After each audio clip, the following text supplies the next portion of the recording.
segundo aspecto tem a ver com a ideologia da inevitabilidade e uma espécie de marxismo pobre, um marxismo infeliz, que é um marxismo ao contrário. Nunca vi nenhuma governação mais marxista do que esta, no pior sentido da palavra.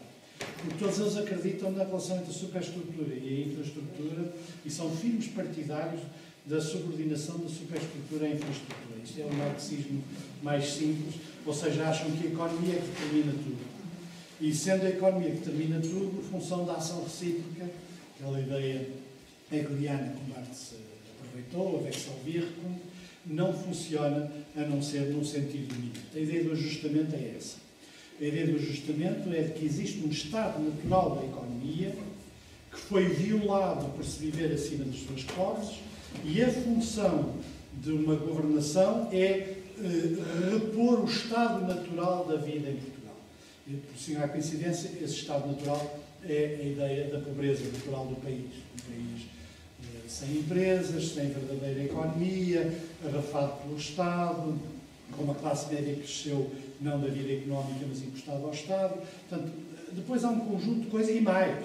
E a penalização subjetiva da classe média. Não tanto dos mais pobres, porque para os mais pobres há uma linguagem existencial, mas para a classe média, para os mais ricos, não há linguagem nenhuma, a não ser a aceitação da situação de facto, e a classe média é que, de alguma maneira, o alvo principal do processo de ajustamento, porque é aquela que, encostada ao Estado, quer dizer, dos teóricos, e aqui eu posso citar vários desses teóricos, Passos Coelho, Vítor Gaspar, os popularizadores da economia deste governo, Camilo Lourenço, César das Neves, todos eles desenvolveram teoria, e depois, claro, os seus continuadores menores nos blogs próximos do governo, que repetem muitas destas coisas. Portanto, a ideia é, não há duas políticas, há apenas uma, o que relaciona com a questão do tempo longo, ela é inevitável e assenta num retorno do país ao estado natural de onde, ilegitimamente e de forma culposa, saiu. E a forma culposa aqui é, evidentemente, a penalização do consumo típico da classe média. Sejam consumos para as férias, seja consumos como consumos lúdicos, seja consumos como, inclusive, consumos de caráter material, entendidos como não oriundos da situação económica tal como ela é, mas oriundos de um esbanjamento que o Estado permitiu e que, evidentemente, significa que quem diz isto sabe pouco de história, porque a criação de uma classe média, desde o Bismarck, foi um elemento fundamental no sentido de combater a ideia de luta de classes, criando uma classe tampão que, de alguma maneira, garantia o elevador social, ou seja, garantia que as pessoas saíssem da pobreza e caminhassem para uma mediania, e isso era entendido como um fator de equilíbrio social. Portanto, os nossos marxistas à reboot, os nossos marxistas ao contrário, acreditam piamente na dominação da política pelo económico e na relação dominante da infraestrutura económica, aqueles, num certo sentido também, remetem para relações de produção,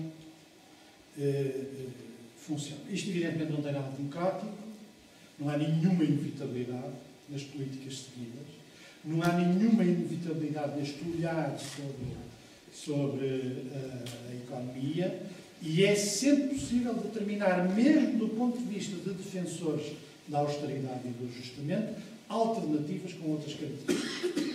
Eu normalmente dou um exemplo, que é o exemplo da proposta de Cadilho, no início do processo do chamado ajustamento, que tinha uma reflexão interessante. Eu não estou a dizer que a proposta resultasse, só estou a dizer que é possível identificar outras propostas que foram imediatamente afastadas em linha. A proposta de Cadilho era um imposto sobre tudo, propriedade, depósitos, salários, pensões, muito forte durante um período de tempo muito pequeno. Ou seja, limitado no tempo. A limitação do tempo faz com que esta proposta seja mais consentânea com o tempo democrático. Na medida em que ela não cria uma situação de não futuro, mas criava, e depois, os recursos de um imposto certamente muito mais forte nesse pequeno período de tempo, poderia ser utilizado de duas maneiras. Ou para pagar uma parte da dívida do mínimo dos juros, ou eventualmente para fazer a reforma do Estado, que, como se sabe, para ser feita como deve ser, implica custos consideráveis. Eu não estou a defender esta proposta. Só estou a dizer que desde o início havia propostas alternativas em relação àquelas que foram aplicadas, que mexem de forma diferente com as expectativas democráticas, até porque no início deste processo de ajustamento, a maioria das pessoas estava disposta a fazer sacrifício.